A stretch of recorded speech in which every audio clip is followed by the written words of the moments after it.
advantage Assam 2.0 উত্তৰ পূৰ্বাঞ্চলৰ ভিতৰত সৰ্ববৃহৎ বিনিয়োগ সন্মিলন কিন্তু বিৰোধীয়ে কৈ আছে এই সন্মিলনখনত অযথা বিনিয়োগ হৈছে বা অসম চৰকাৰে এই সন্মিলনখন এখন অযথাভাৱে সভা পাতি সময় নষ্ট কৰিছে অসমত উদ্যোগৰ পৰিৱেশ সঁচাকৈ নাই নেকি এমএসএমই বন্ধ হৈছে নেকি প্ৰথম প্ৰশ্নটি লৈ আহো এডভান্টেজ আসাম 2.0 ত 5.18 লাখ কোটি টকা বিনিয়োগৰ প্ৰতিশ্ৰুতিৰে অসমক সমৃদ্ধ কৰিলে দেশ বিদেশৰ বিনিয়োগকাৰীয়ে বিনিয়োগ কৰিবলৈ হেতাও পৰা লগালে আৰু বিনিয়োগ নকৰা সকলেও অসমৰ গুণানুকীৰ্তন কৰিলে ইয়াৰ উপৰিও বিভিন্ন ৰাষ্ট্ৰৰ ৰাষ্ট্ৰদূতসকলে অসমক প্ৰশংসা কৰিলে এইবিলাক সকলোৰে সন্মুখত হৈছে তথাপিও এইবোৰক হাইপ বুলি কোৱাটো চকু চৰহাই বিয়াৰ পাত চুচি খাই মাংসত নিমখ কম হোৱা বুলি কোৱাৰ দৰে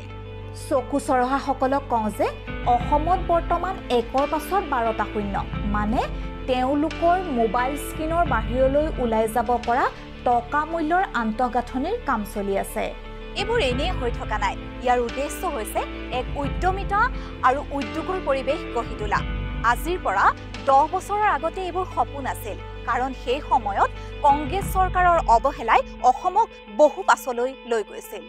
অৱশ্যে এনেও হ'ব পাৰে যে অসমৰ বিৰুদ্ধে যিদৰে অসমত সেমিকণ্ডাক্টৰ হ'ব নালাগে কৰ্ণাটকতহে হ'ব লাগে বুলি দাবী কৰিছিল ঠিক তেনেদৰে সেই সময়ত কংগ্ৰেছ চৰকাৰে অসমলৈ অহা উদ্যোগসমূহক আন ৰাজ্যলৈ পঠিয়াই দিবও পাৰে এক আন্দোলনবিহীন বন্ধবিহীন পৰিৱেশে অসমক বিনিয়োগৰ গন্তব্যস্থল হিচাপে আজি বিশ্বত চৰ্চিত কৰিছে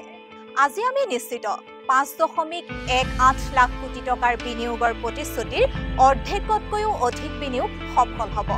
এমএসএমইৰ বিষয়টোৱে চাওঁ আহক 2021 চনৰ পৰা বৰ্তমানলৈকে 7,13,795টা এমএসএমই পঞ্জীয়ন হৈছে আৰু চকু চৰহাসকলে কয় এমএসএমই বন্ধ হৈছে ইজ অফ ডুইং বিজনেছত 2015 চনত অসম শেষৰ ফালে আছিল আজি অসম নৱম স্থানত ইমেজিং ষ্টেটৰ স্থান লাভ কৰিছে অমূলক আৰু ভিত্তিহীন তথ্য প্ৰদান কৰা সকলে এই কথা মন কৰা উচিত লগতে অসমে ষ্টাৰ্টআপৰ ক্ষেত্ৰত কেটেগৰী এ